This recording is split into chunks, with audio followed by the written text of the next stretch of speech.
Hey guys, and welcome to the final episode of Ahsoka, episode 8, the finale. I have a lot to say. I feel like this episode really opened more doors than closed them, and I guess that's what's to be expected with a show that will continue on into a season 2 or a movie, which would be Dave Filoni's Heir to the Empire movie, I assume. First, let's start off with the breakdown, and then as we go through scene by scene, we can really decipher what is going on and take it back to Rebels, to Clone Wars, and to things that George and Dave have said in interviews. So, before we begin, I would love it if you guys would hit the like button, as this is the last breakdown for probably a while, and I'm really thankful that you've all have been here with me for the journey. So we start the episode with Thrawn's ship completing the cargo transport.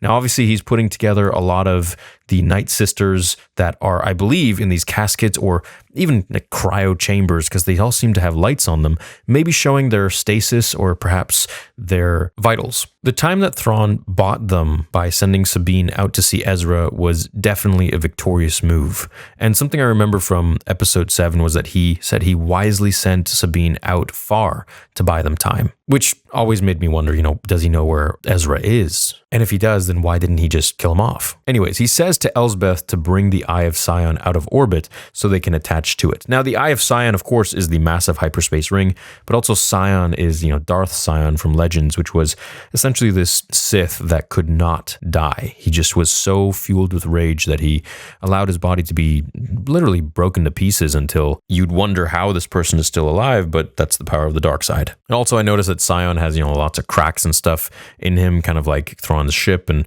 everything, which is the Kintsugi theme that they're playing on with the breaking of things and putting him back together with gold. He's also informed that Ahsoka, Sabine, and Ezra have been found, where Elsbeth tells him there's nothing that the Jedi can do now. He gets very stern and says that he's watched many Imperial officers make the same assumption about the rebellion, meaning with Luke Skywalker.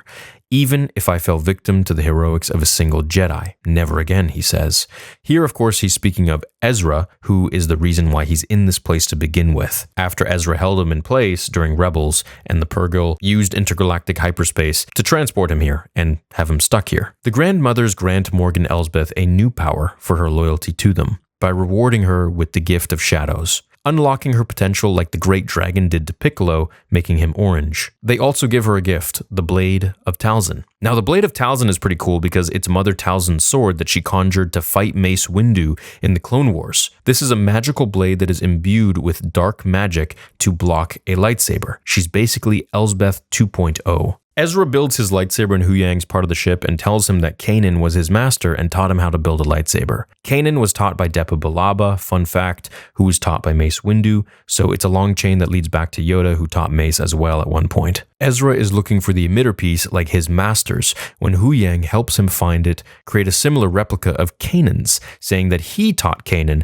how to build a lightsaber too. Sabine looks sad as she watches on, and she's sad that Ahsoka didn't train her to build the lightsaber, or to be as good as Kanan taught Ezra. So Huyang informs Ezra that he is a very good student, and this is when she leaves. She's obviously jealous or feeling upset. So the droid explains that Sabine was training as a Jedi with anger, and this anger stems from the Empire destroying Mandalore in the Mandalorian Purge. And Ahsoka feels if Sabine were to unlock her potential because of the Night of 1,000 Tears, she would turn to the dark side and maybe become dangerous. This potential she is talking about unlocking is, I think, in relation to her ancestry of House Vizsla. Tar Vizsla was the first Mandalorian Jedi ever in history, and this makes Sabine the heir, perhaps, to that legacy where she could have the potential for Force powers. Now, originally, I wasn't really a big fan of Sabine using the Force, but seeing as how George always said that anyone can use the Force if they just want to train bad enough, but then also understanding that perhaps Sabine is actually related to the first Mandalorian Jedi ever,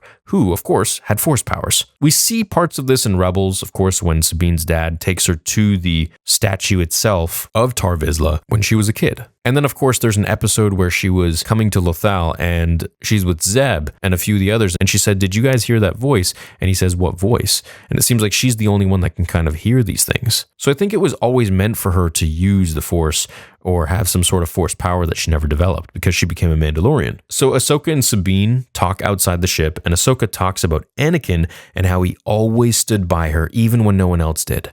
What she's primarily referring to is when the entire Jedi Order turned their back on Ahsoka, but Anakin didn't, and in fact went to track down Barriss Offee, who betrayed Ahsoka and was responsible for everything that went wrong. He always believed in her when no one else did. Ahsoka vows to do the same for Sabine and tells her that being a Jedi isn't about using a lightsaber.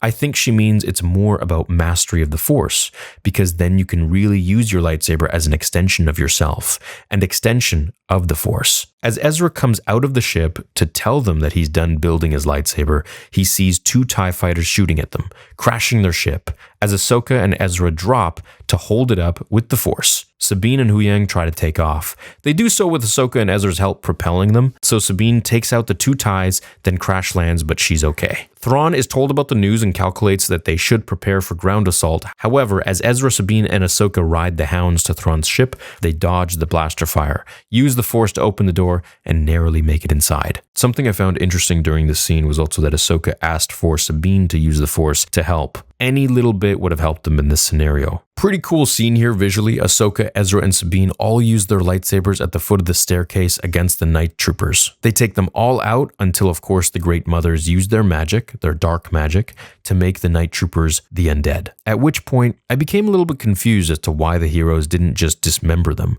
I feel like Obi-Wan and Anakin would have cut their limbs or mauled them, much like, the B-1 battle droids. Whether in the ship of the Invisible Hand or any time of the Clone Wars, or when they landed on the Invisible Hand in Episode 3. Thrawn tells Elsbeth she has to sacrifice herself for the Empire and stay behind to fight Ahsoka. She understands and obliges, saying for Dathomir, she is doing all this for Dathomir, her home planet, where once Thrawn gets back to the previous galaxy, he'll take the Great Mothers to Dathomir and rebirth the dead Night Sisters on Dathomir, giving him a powerful army of new allies. I think this deal with the Mothers is to transport all of them to Dathomir, then use them as his army. It's kind of like a win-win scenario, I guess, for both of them. Ahsoka fights Elsbeth, while Ezra and Sabine fight the undead Death Troopers. Sabine is pinned up against the wall and uses the Force to summon her green lightsaber to eliminate the threat. Ezra does the same. Now, a lot of people during the live watch party here were wondering, how come Ahsoka is having a hard time against Elsbeth, but she defeated Darth Maul when she was a teenager on the Siege of Mandalore? To this I say, yeah, there's a bit of an inconsistency. I think, Maul was definitely a better fighter, of course, but this is like a very powered up, very dangerous, very magical Night Sister who's been literally 2.0'd. So, hey, I guess that answers that. Not the great answer, but it is what it is. Personally, I would have liked to have seen a resurrection of maybe, someone who looks like Vader or Anakin to maybe throw Ahsoka off emotionally, and then we could buy into the whole fact that, she's not doing her best because she's so conflicted. So while Ahsoka fights Elsbeth, Ezra and Sabine fight the undead Death Troopers. Now, she uses the Force to push Ezra onto Thrawn's ship as well, successfully, and she ended up stranded there with Ahsoka as she goes to help fight the Night Troopers while Ahsoka fights Elsbeth. Now, I know many didn't like this. I didn't like this myself. And once I started to kind of think about what Huyang said about Sabine's potential from Ahsoka, I started to really maybe think that her lineage of Tar Vizsla would have passed down to her in some sense, and that she does have potential. Ahsoka kills Elsbeth, and she gets a ride from Huyang with Sabine, but not before, of course, her Shoto lightsaber being sliced in the battle. And this, of course, is her short one, so now she just has that one. However, I did notice it on her belt again when she was riding back to Huyang, so maybe he fixed it, I don't know, maybe it's an inconsistency, who knows. They head into space and follow Thrawn's ship when he opens up a channel and tells her that once he knew she was Anakin Skywalker's apprentice, he calculated what her moves would have been like, and tells her that's how he concluded her strategies, and that one wonders just how similar she might become to him, turning into Darth Vader, of course. He thinks maybe this is where she belongs, away from any kind of civilization or living galaxy, so that she won't destroy it like Vader did. He jumps to intergalactic hyperspace and travels to the other galaxy we all know and love, with Ezra hiding on board, just like Obi-Wan did on Padme's ship heading to Mustafar to fight Anakin. They set up camp on Peridea, and they seem to be happy, which I found kind of confusing, but I guess they are hopeful that they'll get back to their world. Ahsoka looks off into the distance and sees the owl Morai. Now, this owl follows her everywhere. We've seen her in Mando Season 2, we've seen her in Rebels, we've seen her in the Clone Wars. This is the daughter, the light side of the Force. In the Clone Wars, I'll give you a quick rundown. There was a mysterious planet called Mortis that Ahsoka, Anakin, and Obi-Wan ended up on, and she became corrupted with the dark side from the sun, killing her. until the daughter put her powers into Ahsoka and revives her from death. And ever since, this owl follows her around. Shin goes to the nomads and raises her orange lightsaber, joining their cause and their clan. BAYLAN walks along the outstretched stone hand of the Father, the balance of the Force. And next to him is the Son, the embodiment of the dark side. And on the other side of him is the daughter, but headless. I believe she's headless because Ahsoka took that position and now she is the daughter, the purity, embodiment of the light side. Off in the distance, we see the glimmering atop a mountain in the far depths of the valley. What is this? Well, this is actually the same scene that is from the Clone Wars Season 3, Episode 15, minute 8:05, where Anakin is running to the top of the mountain peak with the same glimmering light. When he enters, it's the Father who speaks with him. The balance in the Force. I believe this is where BAYLAN is going and what's calling to him and what he will find in the unknown. Perhaps it's the Son who calls to him. As I've mentioned, Baylan's Skoll, Skoll is the name of the wolf that chases the sun in Norse mythology, who of course is chasing the sun here, but the son of Mortis and not the sun that revolves around Earth. He could also be trying to go to the pool of knowledge. Now, this was something that offered knowledge of all the realms of the past, the future, and whatever else, possibly, if you bathed in it. Now, even simply looking at it gave you visions in the Force. In Legends, both Luke and Jason were offered the chance to go into the pool of knowledge, however, they both declined. Now, this is interesting because Abeloth is known as the mother. We have the father, the son, the daughter, and we have the mother. Abeloth actually drank from the font of power, bathing in the pool of knowledge. Now, she first lived as a servant. This was a human woman, a mortal woman, who served the ones, served the father, the daughter, and the son. And this all took place over 100,000 years before Episode 4, before Luke had the trench run to blow up the Death Star. And her journey there, essentially her role, was that she was kind of like the mother of all of them. She kept the peace between the fighting siblings and the father. So because she was mortal and because she loved her family there, she tried to become immortal herself.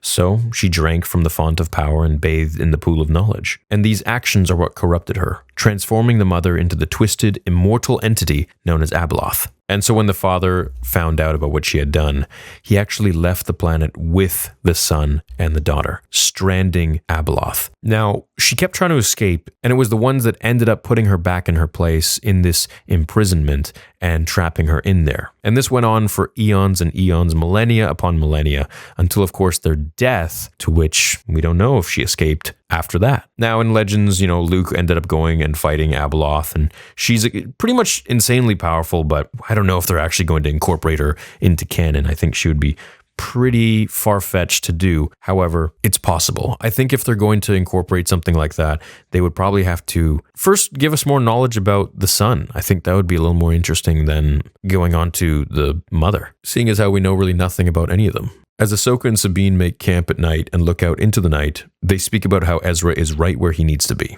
which of course is with Hera now, and they feel hope. Sabine looks out and thinks she sees some light, and this is, of course, Anakin Skywalker as a Force ghost, which Ahsoka is able to see, whereas Sabine wasn't. He's wearing his brown Jedi robes, and I think the reason he's not wearing his white ones are because he's embodying the balance that is Anakin Skywalker and not so much the pure light side of Anakin right after Return of the Jedi. I think he took the mantle, took the role of balance, and that, of course, I think is not white, it's not dark, it's in between. Going forwards, I think Season 1 set up the story for Dave's movie for Ahsoka Season 2 really well. This now completely shelves Ahsoka in the fight against Thrawn until she's back in the same galaxy and leaves Luke Skywalker as the hero, just like heir to the Empire. I wonder if Ezra will learn from Luke and they will work with Hera to bring together a new rebellion with Mon Mothma, who in Legends was very pro-Luke and the Jedi. I think Cal Kestis and Merrin, who is a Night Sister, will have a role in the show as well. I think we'll see them probably have some conflict with one another, seeing as how Dathomir is being resurrected by Thrawn and the Great Mothers who welcome her home. But Cal obviously will side with the Jedi, Luke and Ezra. Thrawn will try to take over the rest of the galaxy, I'm sure, while the witches will resurrect maybe Darth Maul or Asajj Ventress, or a newcomer will join the fight, possibly formulating George Lucas's original plans for the sequel trilogy, which had Maul and Talon wage war against Luke and the galaxy. I think this show really was able to build upon the lore that is Star Wars and really expand it. Personally, I think the Mortis arc and the ones are probably the most interesting to learn about, since we don't really know anything about them, and they're really fascinating and curious beings, very mysterious. I have a ton of different videos that I'm going to make regarding everything in this episode, as I think there's more loose ends that are left loose than tied. I hope you guys enjoyed the watch parties, enjoyed the breakdowns, and enjoyed all the videos that have been released, as well as the ones yet to come. I look forward to seeing you all in the next watch party, as well as the live streams. Thank you so much for being part of this amazing journey, and I will see you all in the next video. Until then, remember, the Force will be with you, always.